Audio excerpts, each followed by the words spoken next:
проонның жардамы аябай чоң.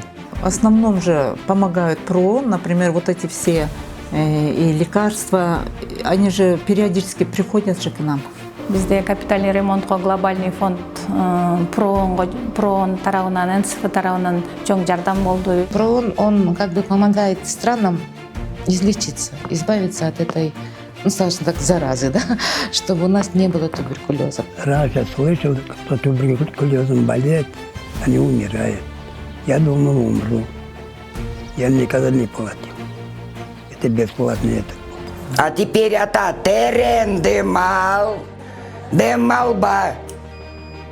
Молодец.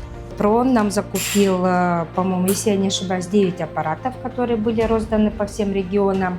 В каждой области по одному аппарату. У нас 2 аппарата, так как мы обследуем город Бишкек и плюс Чуйская область. Біз былтыр апрель айында Дубайға барып келгенбіз. Оқып, танышып, алардың обслуживаниясыны, қайсы инфекцияларды анықтаймыз. Ошол программаны оқытады бізге ПРООНдан.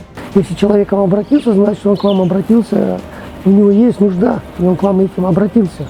Каждый раз, как люди завершают, они всегда говорят: спасибо, что вы были рядом. Но потому что мы морально были рядом с ними.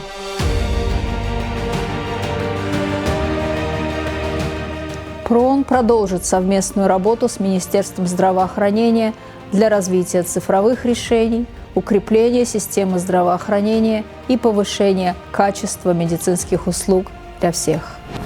Наше партнерство с ПРООН дает реальные результаты, и мы уверены, что совместными усилиями сможем сделать систему здравоохранения еще более устойчивой и ориентированной на потребности людей.